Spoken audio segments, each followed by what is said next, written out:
අද 2021 ජුනි 15 අඟහරුවාදා සිරස්තල ඩොලර් අර්බුදය ඉන්ධන මිල ඉහළ දැමීමට හේතු වුණා විශේෂ භාර ඇමති කියයි. ඉන්ධන මිල අඩු කරන්නයි පාර්ශව රැසකගෙන් අදත් ඉල්ලීම්. ඇමති ගම්මන් පිලට එරෙහි නිවේදනය සම්බන්ධයෙන් පොහොට්ටුව කනගාටු වෙයි. උදේ ගම්මන් පිල මැතිතුමන් අපේ කනගාටුව ප්‍රකාශ කරනවා. පාන් හැර සියලු බේකරි නිෂ්පාදන මිල ඉහළට. මිල පාලනය කරන්න රජයට බැහැ. ඇමති බන්දුල කියයි. සංචරණ සීමා ක්‍රියාත්මක වන ආකාරය ගැන ශ්‍රී ලංකා වෛද්‍ය සංගමයේ කනස්සල්ල. අපි හැමතෙම මේක අගුළු දාලාද නැද්ද කියන එකේ සැකයක් තියෙනවා. ආසියාවේ විශාලතම පැල්පත් සංකීර්ණයේ කොවිඩ් පාලනය කෙරේ. ඉනිගත් එක්ස්ප්‍රස් පර්ල් නෞකාවේ ඉන්ධන ටොන් 300ය නැහැ. නැව් සමාගම මෙරට බලධාරීන්ට දැනුම් දෙයි. From Ada Derana, this is Ada Derana Prime Time with Vasanti Nanayakara and Shatara Alvis. Live from Studio 24 in Colombo. ආයුබෝවන් ඔබ අදත් ලංකාවේ අංක එකේ සහ විශ්වසනීයම පුවත් විකාශය අද දෙරණ 6:55 සමග සජීවී. සෞඛ්‍ය බලධාරීන්ගේ නිර්දේශ අනුව ඇස්ට්‍රොසෙනකා පළමු මාත්‍රාව ලබාගත් පිරිසට දෙවැනි මාත්‍රාව ලෙස ෆයිසර් එන්නත ලබා දීමට කටයුතු කරන බව ඖෂධ නිෂ්පාදනය පිළිබඳ රාජ්‍ය අමාත්‍ය මහාචාර්ය චන්න ජයසුමන මහතා පවසනවා. රාජ්‍ය අමාත්‍යවරයා පෙන්වා දෙන්නේ ජර්මනියේ සිදු කළ පරීක්ෂණයකට අනුව ඇස්ට්‍රොසෙනකා එන්නතේ මාත්‍රා දෙකම ලබා ගැනීමෙන් ලැබෙන ඵලදායීතාවයට වඩා ඉහළ ඵලදායීතාවයක් ඉන් ලැබෙන බවයි. The big story. කොවිඩ් මර්ධන එන්නත් කිහිපයක්ම මේ වන විට හදිසි භාවිතය සඳහා අනුමත කර ඇති නමුත් ගෝලීය අවශ්‍යතාව සම්පූර්ණ කිරීමට ප්‍රමාණවත් එන්නත් සැපයුමක් සිදුවන්නේ නැහැ. ඒ අනුව විවිධ කොවිඩ් මර්ධන එන්නත් ගැලපීම් සිදු කිරීමට සහ මිශ්‍ර කර භාවිතා කිරීම සම්බන්ධයෙන් බොහෝ රටවල අවධානය යොමු වී තිබෙනවා. ලෝක සෞඛ්‍ය සංවිධානය පෙන්වා දුන්න මේ ඇස්ට්‍රාසෙනිකා එන්නත ගත්තට පස්සේ දෙවන එන්නතක් විදිහට ෆයිසර් එන්නත දෙන්න පුළුවන් කියලා ඒකට අවශ්‍ය පරීක්ෂණ අපිට දන්නවා එංගලන්තයේදී ඒවා සිද්ධ වුණා කියන එක මේ දෙක මික්ස් කරන්න පුළුවන්ද කියන එක. ඒ මත තමයි ලෝක සෞඛ්‍ය සංවිධානය පෙන්වුවේ අපිට ඇස්ට්‍රාසෙනිකා දීපු අයින්ට දෙවන එන්නත විදිහට එන්නත දෙන්න පුළුවන් කියලා. එන්නත් හිඟකම පිළිබඳ ගැටලු එමගින් විසඳා ගැනීමට හැකිවනු ඇති බවයි පර්යේෂකයින් විශ්වාස කරන්නේ. රටවල් කිහිපයකදී සිදු කළ මූලික අධ්‍යයනයන්හි ප්‍රතිඵලවලට අනුව ඇස්ට්‍රාසෙනිකා සහ ෆයිසර් එන්නත් සංයෝග කර ලබා දිය හැකි බව ලෝක සෞඛ්‍ය සංවිධානයේ උපාය මාර්ගික කළමනාකරණය පිළිබඳ ප්‍රධානී ඇලෙහන්ද්‍රෝ ක්‍රවියෝතෝ පවසනවා. I think that the data we have so far published in the last couple of days shows that you can combine AstraZeneca in the first dose with the second dose of Pfizer vaccine. That is what we have information coming out of Spain, coming out of the UK, coming out of Germany. මෙරට ජනතාවට මේ වන විට ආණ්ඩුව විසින් Covid මර්ධන එන්නත් 3ක් ලබා දෙනවා. එම එන්නත් වන්නේ කොවිෂීල්ඩ්, සයිනෝෆාර්ම් හා ස්පුට්නික් V යන එන්නත් වර්ගයි. යනු කොවිෂීල්ඩ් එන්නතේ පළමු මාත්‍රාව 9,25,242 දෙනෙකුට මේ වන විට ලබා දී තිබෙනවා. එම එන්නතේ දෙවන මාත්‍රාව මේ දක්වා ලබාගෙන ඇති සමස්ත පුද්ගලයන් සංඛ්‍යාව 3,55,675ක්. එමෙන්ම චීනයේ නිෂ්පාදිත සයිනෝෆාර්ම් එන්නතේ පළමු මාත්‍රාව මේ දක්වා පුද්ගලයන් 13,26,784කට ලබා දී තිබෙනවා. එහි දෙවැනි මාත්‍රාව ලබා දී ඇති සමස්ත ගණන 2,53,835ක්. එමෙන්ම රුසියාවේ නිෂ්පාදිත ස්පුට්නික් V එන්නතේ පළමු මාත්‍රාව මෙරට 64,986කට ලබා දී තිබෙනවා. එහි දෙවැනි මාත්‍රාව මේ දක්වා ලබා දුන් පුද්ගලයන් සංඛ්‍යාව දැක්වෙන්නේ 3,690ක් ලෙසින්. ඒ අනුව මෙරට ජනතාවට කොවිඩ් එන්නත් ලබා දීමේ වැඩපිළිවෙල යටතේ කොවිඩ් මර්ධන එන්නත්වල එක් මාත්‍රාවක් හෝ ලබාගත් සමස්ත පුද්ගලයන් ගණන 23,17,012ක් වනවා. මේ අතර ඇස්ට්‍රාසෙනිකා එන්නතේ පළමු මාත්‍රාව ලබාගත් පුද්ගලයන්ට නියමිත කාල සීමාවට පෙර එහි දෙවැනි මාත්‍රාව ලබා ගැනීමට නොහැකි වීම සම්බන්ධයෙන් මේ වන විට ගැටලු මතුව තිබෙනවා. එහි දෙවැනි මාත්‍රාව මෙරටට නොලැබීම නිසායි. එවන් පසුබිමක ඇස්ට්‍රාසෙනිකා පළමු මාත්‍රාව ලබාගත් පුද්ගලයින්ට දෙවන මාත්‍රාව සඳහා ෆයිසර් එන්නත ලබා දීමේ ඇති හැකියාව පිළිබඳ සෞඛ්‍ය අමාත්‍යාංශයේ බෝවන රෝග පිළිබඳ උපදේශන කමිටුවේ මතය විමසන ලෙස ඖෂධ නිෂ්පාදනය පිළිබඳ රාජ්‍ය අමාත්‍ය මහාචාර්ය චන්න ජයසුමන මහතා සෞඛ්‍ය අධ්‍යක්ෂවරයාගෙන් ලිඛිත ඉල්ලීමක් කර තිබෙනවා. මීට දින කිහිපයකට ඉස්සෙල්ලා ජර්මනියේ සාලන් කියන විශ්වවිද්‍යාලය මගින් සිදු කරපු පර්යේෂණයක ප්‍රතිඵල අනාවරණය කරා. ඒ අනුව මාත්‍රා දෙකම ඇස්ට්‍රාසෙනිකා එන්නත ලබා ගන්නවට වැඩිය පළවෙනි මාත්‍රාව ඇස්ට්‍රාසෙනිකා ලබාගෙන දෙවෙනි මාත්‍රාව ෆයිසර් එන්නත ලබා ගැනීමෙන් වැඩි ප්‍රතිශක්තියක් වැඩි ඵලදායීතාවක් ලැබෙනවා කියලා උන් පෙන්වලා දීලා තියෙනවා. එතකොට මේ සම්බන්ධයෙන් අප ලංකාවේ එන්නත්කරණය පිළිබඳ ජාතික ඖෂධ නියාමන අධිකාරියේ තියෙන කමිටුවෙන් වගේම බෝවන රෝග පිළිබඳ සෞඛ්‍ය අමාත්‍යාංශයේ තියෙන කමිටුවෙනුත් අප නිල වශයෙන් විමසලා තියෙනවා උන්ගේ මතය ප්‍රකාශයට කරන්න අපිට නිර්දේශයක් ලබා දෙන්න කියලා. එම නිර්දේශය ලැබුණු පසු ඒ සුභවාදී නිර්දේශයක් නම් අපිට පුළුවන් ඇස්ට්‍රාසෙනිකා එන්නත පළවෙනි මාත්‍රාව හැටියට ලබා ගත්ත අයට දෙවන එන්නත හැටියට ෆයිසර් එන්නත ලබා දෙන්න. මම ඒ සඳහා ඒ කමිටුව රැස් කිරීම සඳහා අවශ්‍ය උපදෙස් ප්‍රධාන වසංගත රෝග විශේෂඥවරයාට මම ඊයේදී නිකුත් කරා. නුදුරු දිනයකදී අපි මේ පිළිබඳව රැස් වෙලා තීරණය ලබා දෙන්න බලාපොරොත්තු වෙනවා. තවත් කොවිඩ් මරණ 57ක් පසුගිය 13 වෙනිදා මෙරටින් වාර්තා වී තිබෙනවා. ඉන් මරණ 26ක්ම සිදුව තිබුණේ නිවසේදී. මෙවැනි පසුබිමක පනවා ඇති සංචරණ සීමාවන්ට අනුගතව ජනතාව කටයුතු නොකළහොත් තව දුරටත් සංචරණ සීමා දීර්ඝ කිරීමට සිදුවනු ඇතැයි ශ්‍රී ලංකා වෛද්‍ය සංගමය අද ප්‍රකාශ කළා.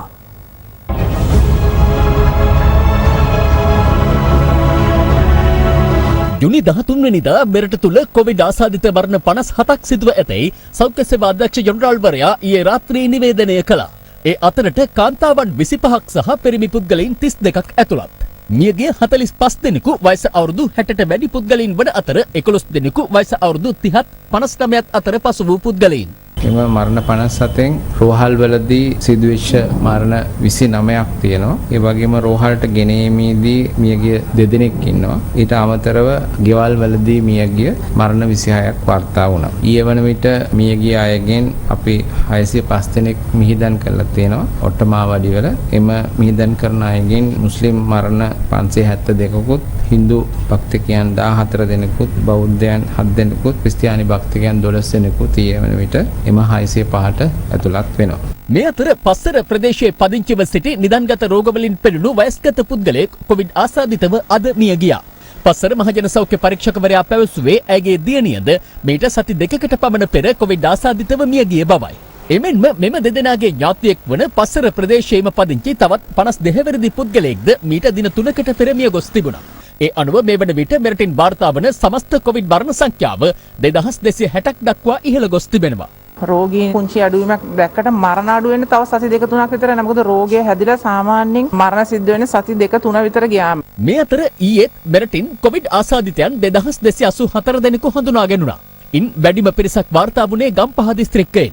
එම සංඛ්‍යාව 526ක්. දෙවනියට වැඩිම ආසාදිතයන් 287ක් කොළඹ දිස්ත්‍රික්කයෙන් වාර්තා වූ අතර රත්නපුර දිස්ත්‍රික්කයෙන් වාර්තා වූ ආසාදිතයින් ගණන 260ක්. ඊයේ මෙරට තුල සිදු කරන ලද PCR පරීක්ෂණ සංඛ්‍යාව 16873ක්. දැනට අපගේ රෝහල් වල කොවිඩ් සඳහාම වෙන් වූ දැඩි සත්කාරයකවල අපිට ඇඳන් 92ක් තියෙනවා. එයින් ඇඳන් 75ක රෝගීන් සිටිනවා. ඊට අමතරව අනිකුත් රෝහල් වල තියෙන දැඩි සත්කාරයකවල ඇඳන් 67කින් 61ක රෝගීන් සිටිනවා. තාමත් භයානක තත්ත්වය පහව ගියලා නැද්ද? භයානක තත්ත්වය පහව ගියා කියන එක අපිට කොහෙත්ම කියන්න විදිහක් නැහැ. අපිට දැනට කියන්න පුළුවන් වෙන්නේ සෞඛ්‍ය ශාස්ත්‍රයට යම්කිසි දරන්න පුළුවන් ප්‍රමාණයකට රෝහල් වල ඉඳවල් ටිකක් වගේ ආවා කියන එක විතරයි. ඉතින් මොකද අපි දකිනවා තාමත් සෞඛ්‍ය අමාත්‍යාංශයේ දත්තවලට 2000කට වඩා රෝගීන් ප්‍රමාණයක් ඉන්නවා. භයානක තත්ත්වයෙන් අපි කොහෙත්ම එළියට ඇවිල්ලා නැහැ. මේ අතර නිරෝධායන නීති උල්ලංඝනය කිරීම හේතුවෙන් නිරෝධායනයට යොමු කළ මහනුවර කටුගස්තොට ප්‍රදේශයේ පුද්ගලික නේවාසික අධ්‍යාපන ආයතනයක කාර්ය මණ්ඩලය ඇතුළු සිසුන් 58 දෙනාගෙන් 31 දෙනෙකුට කොවිඩ් ආසාදනය වී තිබෙනවා. සෞඛ්‍ය අංශ පැවසුවේ පසුගිය 3 වෙනිදා නිරෝධායනයට යොමු කළ ඔවුන්ගේ PCR පරීක්ෂණ වලින් මේ බව තහවුරු වූ බවයි. එමෙන්ම පිළියන්දල සෞඛ්‍ය වෛද්‍ය නිලධාරී කොට්ටාසේ 139 දෙනෙකුට සිදු කළ PCR පරීක්ෂණ වලින් 94 දෙනෙකුට කොවිඩ් ආසාදනය වී ඇතැයි පිළියන්දල සෞඛ්‍ය වෛද්‍ය නිලධාරී වෛද්‍ය ඉන්දික එල්ලාවල මහතා අද තහවුරු කළා. මේ අතර අද පෙරවරුවේත් සැලකිය යුතු වාහන සංඛ්‍යාවක් කොළඹ නගරයට ඇතුළු වූ බව අද දින වාර්තාකරුවන් සඳහන් කළා. එමෙන්ම කොළඹ නගරයට ඇතුළු වූ වාහන පොලිස් නිලධාරීන්ගේ පරීක්ෂාවටද ලක් වුණා. මේ අතර ගත වූ පැය 24ක් තුළ නිරෝධායන නීති උල්ලංඝනය කළ පුද්ගලයින් 1356 දෙනෙකු අත්අඩංගුවට ගෙන තිබෙනවා. ඊයේ දිනේ වාහන සම්බන්ධව සමීක්ෂණයක් සිදු කිරීමේදී කොළඹ නගරයේ බස්නාහිර පළාත ඒ වගේම ලංකාවේ අනිකුත් ප්‍රදේශ ආශ්‍රිතව වාහනවල වර්ධනයක් තිබෙන බවට මාර්ගයේ ගමන් කරන මේ සම්බන්ධයෙන් ශ්‍රී ලංකා පොලිසිය අවධානය යොමු කර තිබෙනවා. සංකල්පයේ නීති තවදුරටත් දීර්ඝකාලීන කිරීමේ අවශ්‍යතාවයක් තිබේද? අපි හැමතෙම මේක අගුළු දාලාද නැද්ද කියන එකේ සැකයක් තියෙනවා. මොකද එච්චරටම ප්‍රජාව සමාජයේ අපි දකිනවා. ඉතින් ඒ අවස්ථාවේදී අපි අගුළු දැමීමට අවශ්‍ය කැපීම කරන්නේ නැත්නම් එහෙම අපිට සංචරණ සීමා අවශ්‍ය වන කාලය තවදුරටත් දීර්ඝ වෙන්න වේවි. ඒක තවදුරටත් සංචරණ සීමා පනවන්න වෙයිද රටට? රට ඇරියත් සීමිත සංචරණ සීමා රැස්වීම සාද ඒ වගේම සෙනග ඒකරාශී වෙන තැන් නම් තව කාලයක් ඒවා විවෘත කරන්න අවසර ලැබෙන එකක් නැහැ. ඒක ඇමති මේ පොසොන් උත්සවෙත් එනවා. සෙනග ඒකරාශී වීමට කොහොමත් ඉඩ ලැබෙන එකක් නැහැ. වඩවා ඇති සංචරණ සීමා උල්ලංඝනය කරමින් විවෘත කර තිබූ අලුත්ගම පොලිස් බල ප්‍රදේශයේ වෙළඳසැල් වැටලීමේ මෙහෙයුමක් ඊයේ රාත්‍රියේ දියත් කරනු ලැබුවේ අලුත්ගම පොලිසිය විසින්. මේ කඩේ වහනවද? සම්පූර්ණ වහනවා.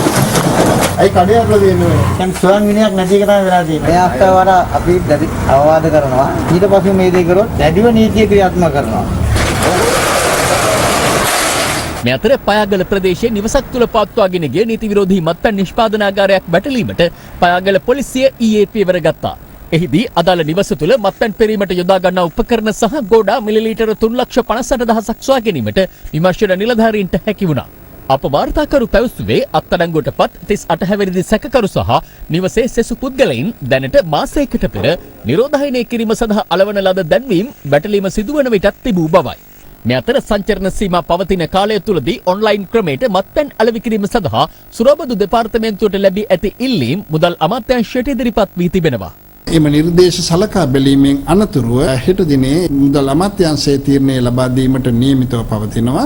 යම් හේකින් ඒ සඳහා අනුමැතියක් ලබා දුනහොත් අපට හැකියාවක් ලැබෙයි. ඊටමත් තදබල කොන්දේසි යටතේ සීමිත කාල සීමාවකට පමණ ක්‍රියාත්මක වන පරිදි එම මත්පැන්හල් සඳහා මාර්ගගත ක්‍රමයට මත්පැන් අලෙවි කිරීම සඳහා අවසරයක් ලබා දෙන්නට මේ අතර යටියන්තොට සෞඛ්‍ය වෛද්‍ය නිලධාරී බල ප්‍රදේශයේ ඇඟලුම් කර්මාන්ත ශාලා දෙකක් සම්පූර්ණයෙන් ඇඟ වැසෙන ආරක්ෂිත ඇඳුම් කට්ටල 1000ක් පමණ නිසි සෞඛ්‍ය උපදෙස් අනුගමනය නොකරමින් ප්‍රවාහනය කරමින් තිබීදී මහජන සෞඛ්‍ය පරීක්ෂකවරුන්ට හමු වුණා. ඒ අනුව එම ඇඳුම් කට්ටල 100කට වැඩි ප්‍රමාණයක් ගිනි තබා විනාශ කෙරුණු අතර සෙසු ඇඳුම් කට්ටල ප්‍රමාණය දින 14ක් යනතුරු භාවිතයට නොගන්නයි මහජන සෞඛ්‍ය පරීක්ෂකවරුන් උපදෙස් දුන්නා.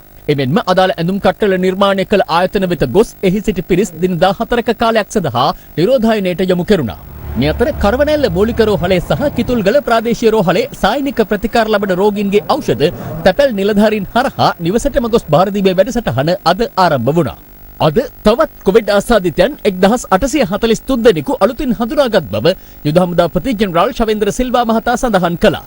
ඒ අනුව මෙරටින් වාර්තා වූ සමස්ත කොවිඩ් ආසාදිතයන් ගණන 2,27,765 දක්වා ඉහළ ගොස් තිබෙනවා. අද සුවය ලබා පිටව ගිය 2014 දෙනා සමග ප්‍රතිකාර හා නිරෝධායන කාල සීමාව අවසන් කළ සංඛ්‍යාව 1,92,478ක්. ඒ අනුව ආසාදිතයින් 33,027 දෙනෙකු තවදුරටත් රෝහල්ගතව ප්‍රතිකාර ලබනවා.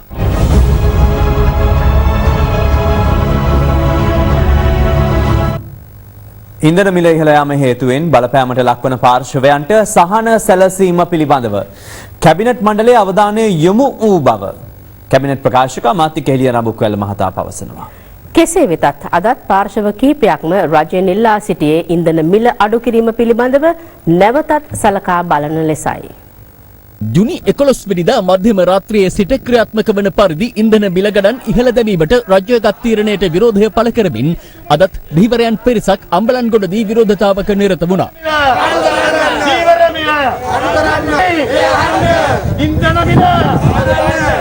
මේ අතර ඉන්ධන මිල ගණන් ඉහළ දැමීම මුල් කර ගනිමින් සමස්ත ලංකා ඒකාබද්ධ බහලුම් ප්‍රවාහන රථ හිමියන්ගේ සංගමයේද ප්‍රවාහන ගාස්තු ඉහළ දැමීමට පියවරගෙන තිබෙනවා. 2021 ජූලි මාස 1 වෙනිදා සිට 115කින් දැනට තියෙන මිලට සාපේක්ෂව අපගේ ප්‍රවාහන වියදම් වැඩි කිරීමට අප තීරණය කරලා තියෙනවා. ඉන්ධන මිල ඉහළ දැමීම සම්බන්ධයෙන් පාර්ශව කිහිපයක් අදහස් පළ කළා. කොරෝනා වලින් බැටකන අපේ රටේ ජනතාව නොයිවසෙල්ලෙන් බලාගෙන සිටිනවා. තෙල් මිල පහළ බස්සන හිතක් පපුවක් තියෙන තියෙනවා. වැඩි කරපු මිල හකුලා ගන්න.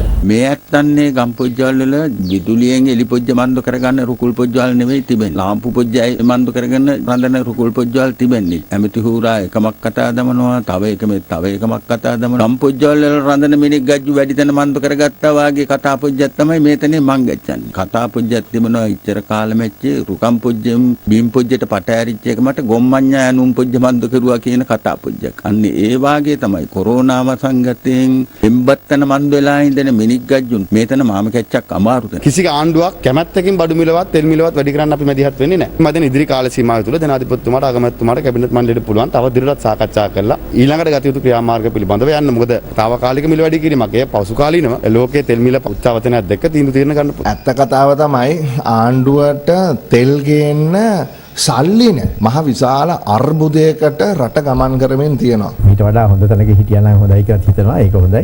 ප්‍රශ්න තියෙනවා. ප්‍රශ්න වල මුහුණ දෙනවා. ඔබතුමාලලක දෙන විදේශ සංචිත ප්‍රමාණය මදි වෙනවා මේ අවුරුද්දේ අපේ තියෙන ගෙවීම් කළ ඉවර කරන්න. ඔව් අපි ඒක කියලා තියෙනවානේ. මේ වෙලාවේ ගෙවීම් කරගන්න පුළුවන්. ඒනට අමාරු තත්ත්වයක් තියෙන්නේ. අපි ඒක නැහැ කියලා කියන්නේ. අපි එතකොට ඒ තියෙන ටිකෙන් පරිභාගනේ කටයුතු කරන්න සිදු වෙනවා. ඉතින් ඒක තමයි දැන් කරගෙන යන්නේ. අමාත්‍ය මණ්ඩලයේ රැස්වීම ඊයේ පස්වරුවේ ජනාධිපති ලේකම් කාර්යාලයේදී පැවති අතර එහිදී ඉන්ධන මිල යලි සංශෝධනය සම්බන්ධයෙන් සාකච්ඡාවට ලක්වන බව පැවසුනද එවන් සාකච්ඡාවක් සිදු වී නැහැ. කෙසේ වෙතත් ඩීසල් සහ බොරතෙල් ආනයනය කිරීමේ කොන්ත්‍රාත්තුවකට අමාත්‍ය මණ්ඩල අනුමැතිය හිමිව තිබෙනවා. තෙල් මිල සම්බන්ධව සාකච්ඡා වුණේ නැහැ. තෙල් මිල වැඩි කරපු තෙල් මිල අඩු කිරීමේ යම් සැලැස්මක් ආණ්ඩුවේ තියෙනවද? නැත්නම් මේකෙන් බලපෑමට ලක් වෙන අයට යම් සහනයක් දෙන්න කටයුතු කරනවද? තෙල් මිල වැඩි කිරීම අපි මුරණ්ඩුකමට කාත් එක්කවත් තරහකට කරන දෙයක් නෙමෙයි. අපි සතුටුම තීන්දුව නොවන වෙන්න පුළුවන්. අපහසු තීන්දුවත් ගන්න සිද්ධ වෙනවා. ඒ අපහසු තීන්දුවක් හැටියට තමයි මම මේක දන්නේ. මේ වගකීම අපි සියලු දෙනා බාරගත යුතුයි. හැබැයි ඒ බාරගත්තාට පසුව ජනතාවගෙන් ඇති වෙන ප්‍රතිචාරات එක්ක ඒට හුම්කම් දීමක් කළ යුතුයි කියන මතය අපි. ඒ නිසා මේ යම් විදිහේ කණ්ඩායම් වලට යම් සහනයක් ලබා දීමේ වැඩපිළිවෙළ සම්බන්ධව නිරන්තරයෙන්ම කතා වෙනවා. ශ්‍රී ලංකා පොදුජන පෙරමුණේ ප්‍රධාන ලේකම් සාගර කාර්යවසම් මහතා නිකුත් කළ නිවේදනයෙන් අමාත්‍ය උදය ගම්මන්පිල මහතාට සිත් රිදවීමක් වී ඇතනම් ඊට පක්ෂයක් ලෙස කනගාටුව පළ කරන බව රාජ්‍ය අමාත්‍ය අරුන්දික ප්‍රනාන්දු මහතා පවසනවා. ඔහු මේ බව ප්‍රකාශ කළේ අද පැවති ශ්‍රී ලංකා පොදුජන පෙරමුණු මාධ්‍ය හමුවේදී. කෙසේ වෙතත් මහින්දානන්ද අලුත්ගමගේ අමාත්‍යවරයා පවසන්නේ මෙවන් නිවේදනයක් නිකුත් කිරීම පිටුපස සිටින අදෘශ්‍යමාන බලවේගය කවුදයි යන්න ගැටලුවක් බවයි. ජනතාව අපහසුතාවට පත් කරමින් ඉන්ධන මිල වැඩි කිරීමේ වගකීම බාරගෙන අමාත්‍ය දුරෙන් ඉල්ලා අස්වන්නයි උදය ගම්මන්පිල මහතාට බල කරමින් ශ්‍රී ලංකා පොදුජන පෙරමුණේ ප්‍රධාන ලේකම් සාගර කාර්යවසම් මහතා නිකුත් කළ නිවේදනයත් සමග ආණ්ඩුවේ අභ්‍යන්තර ගැටුමක් හටගත්තා. ගම්මන්පිල මහතා පසුදිනම මාධ්‍ය හමුවක් පවත්වා ඉන්ධන මිල වැඩි කිරීම රජයේ සාමූහික තීන්දුවක් බව ප්‍රකාශ කළ අතර ඒ බව ජනාධිපති මාධ්‍ය අංශයේද නිවේදනයකින් තහවුරු කළා. ඉන්පසුව ඊයේ ආණ්ඩුවේ පක්ෂ 8ක් ඒකාබද්ධ නිවේදනයක් නිකුත් කරමින් පොදුජන පෙරමුණු ප්‍රධාන ලේකම්වරයාගේ ක්‍රියාකලාපය පිළිබඳ අප්‍රසාදය පළ කළ අතර ආණ්ඩුව තුළ කල්ලිවාදයන් පරාජය කරන ලෙස ජනාධිපතිවරයාගෙන් හා අගමැතිවරයාගෙන් ඉල්ලා සිටියා. මහින්දානන්ද අලුත්ගමගේ අමාත්‍යවරයා ඊයේ දෙරණ 360 වැඩසටහනේදී පැවසුවේ මෙවන් නිවේදනයක් නිකුත් කිරීම පිටුපස සිටින අදෘශ්‍යමාන බලවේගය කවුදයි යන්න ගැටලුවක් බවයි. මම දන්නේ ඒ ලේකම්තුමා ඒ ලියුම ලිව්වේ පක්ෂයේ මතයද එතුමාගේ මතයද කියන එක මට නම් තේරෙන්නේ නැහැ. ඒ ලියුම මම අනුමත කරන්නෙත් නැහැ. ඒ ලියුම මම පිළිගන්නෙත්. මොනවා වුණත් මම කියන්නේ ඒක වැරදි. ඉතින් ඒ නිසා එතුමාට ඒ ලියුම ඉල්ලාස් කරගන්න වෙනවා. හැබැයි ආණ්ඩුවක් හැටියට මීට වැඩිය වගකීමකින් කටයුතු කරනවා නම් හොඳයි කියලා ස්ථාවරය තමයි මම තියන්නේ. මේ ලිපිය නිකුත් වෙන්න ආපු අදෘශ්‍යමාන බලවේගයේ කවුද කියන එක අපි අතරේ ප්‍රශ්නාර්ථයක් තියෙනවා. මම දන්නේ නැහැ. හැබැයි අපිටත් මෝඩයෝ වගේ මේකට උත්තර දෙන්න බෑ. මේවා වෙනුවෙන් අපිට බේරන්නත් බෑ අපිට මේ කරන ප්‍රකාශ පිළිබඳව. ඒ නිසා මම සාගර කාර්යවසම් අපේ මිත්‍ර ලේකම්තුමාගේ ප්‍රකාශය කිසිසේත් අනුමත කරන්නේ නැහැ. සංධානය මොකද අනිත් පක්ෂත් එක්ක තියෙන? එක්සත් ජනතා සංධානය. ශ්‍රී ලංකා නිදහස් පොදුජන සංධානය.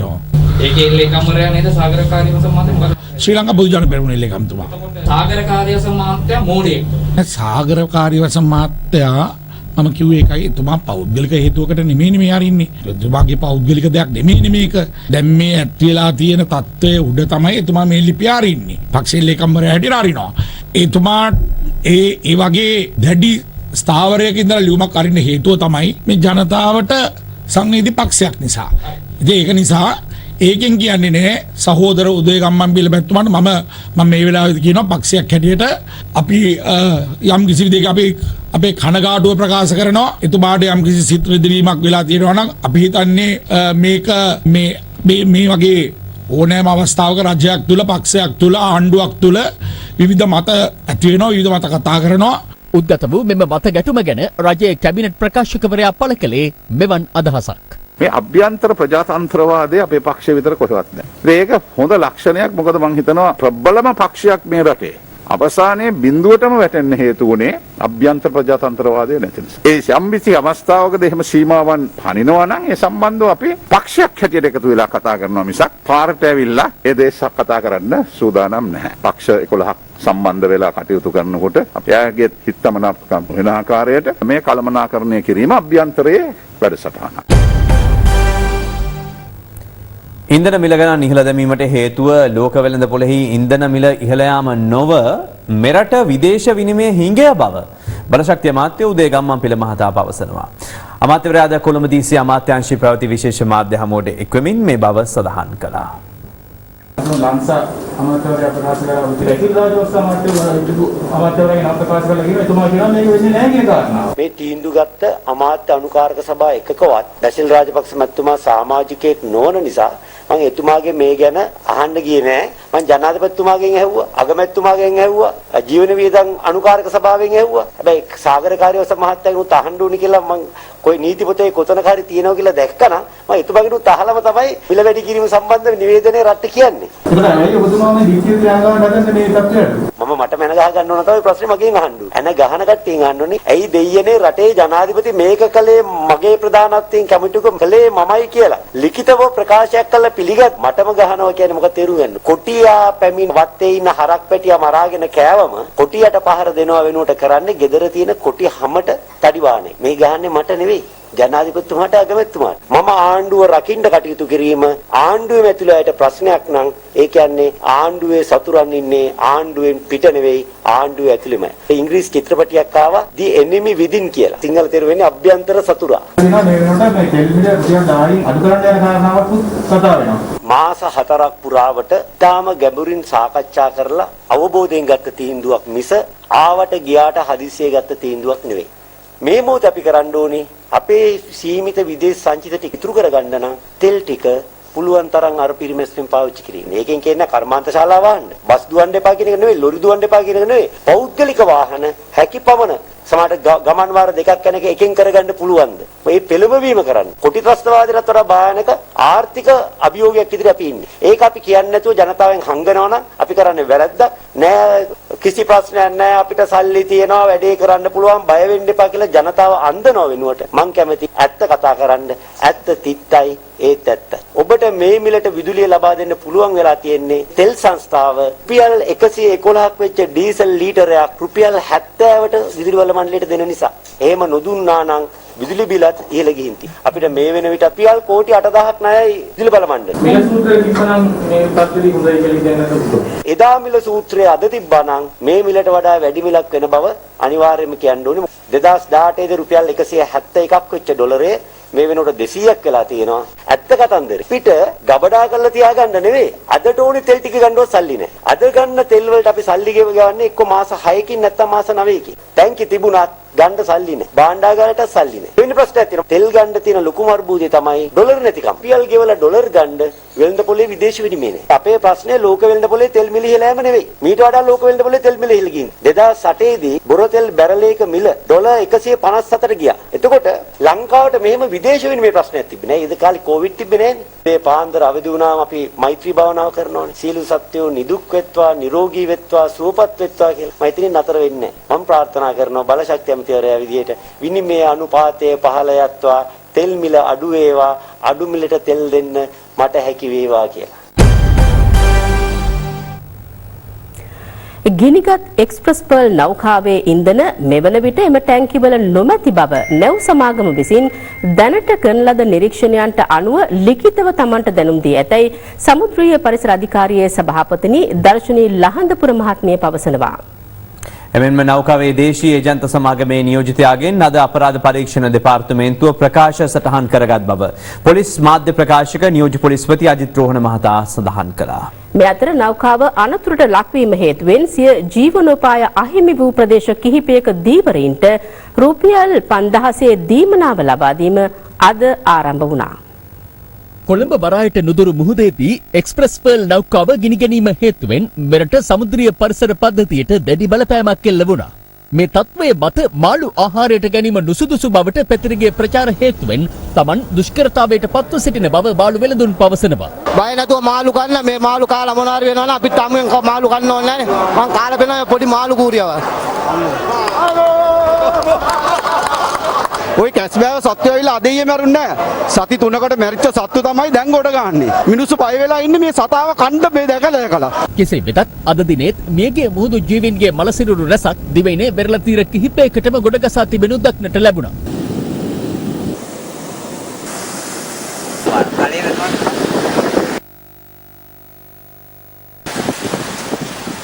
මෙයාට යට යන්න බැරි. මෙයා මේ ප්ලාස්ටික් ගේම කාලා තියන්නේ මේ ඇඟ ඇතුලේ දැන් මෙයාට පිම්බිලා තියෙන බඩ. පිටක් කරන්න විදියක් නැහැ. මේ කලපහ වලින්ම තමයි මේ සතා බේරගන්න වෙන්නේ. ඒ අනුව එම මියගිය සතුන්ගේ සිරුරුවල අභ්‍යන්තර කොටස් වැඩිදුර පරීක්ෂණ සඳහා අද රජයේ රස පරීක්ෂකවරයා වෙත යොමු කෙරුණා. මාළු මැරණ එක සම්බන්ධයෙන් අපි තාමත් හරියටම දන්නේ නැහැ මේක ඍජුවම මේ නැවට සම්බන්ධ නැද්ද කියලා. හැබැයි නාරායතන ඇතුළු ආයතන ගණනාවක් මේ වෙලාවේ පරීක්ෂණ කරගෙන යනවා. උන්ගේ වාර්තා ආවට පස්සේ සත්‍ය තොරතුරු ලබා දෙන්න. මේ සමාගමට මූලිකවම දැනුම් දුන්න විධානයන් විදියට වගේම නැවේ ගලවා ගැනීමේ සමාගමේ ප්‍රධාන කපිතාන්වරයාටත් ලිඛිත විධානයන් අපි ලබා දුන්නා. නැවේ තෙල් තියෙනවද නැද්ද කියන එක අපිට බලලා කියන්නට කියලා විධිමත් සමීක්ෂණයක්. ඔවුන් අපිට ලිඛිතව දැනුම් දීලා තියෙනවා. ගොඩක් අවධානය යොමු කරන්නේ බංකෝයිල් 300ක් තිබුණා මෙට්‍රික් ටොන්. බංකෝයිල් නැහැ කියන එක අපිට ලිඛිතව ඔවුන් ලබා දීලා තියෙනවා. ඒ අතර පොලිස් මාධ්‍ය ප්‍රකාශක නියෝජ්‍ය පොලිස්පති අජිත් රෝහණ මහතා පැවසුවේ එක්ස්ප්‍රස් පර්ල් නෞකාවේ දේශීය ඒජන්ත සමාගමේ නියෝජිතයින්ගෙන් අද අපරාධ පරීක්ෂණ දෙපාර්තමේන්තුව ප්‍රකාශයක් සටහන් කරගත් බවයි. මෙම නැවෙහි මුහුදු ගමන් පිළිබඳ තොරතුරු රෙකෝඩනය රජයේ රස පරීක්ෂකවරයා වෙත අධිකරණ නියෝග මත යවනු ලැබුවා. එහි දත්ත තවදුරටත් විශ්ලේෂණය කිරීමට එම රෙකෝඩනය නිෂ්පාදනය කළ සිංගප්පූරු නියෝජිත ආයතනයේ සහාය ඉදිරියේදී ඒ විමර්ශන කටයුතු සඳහා ලබා ගැනීමට නියමිතව තිබෙනවා.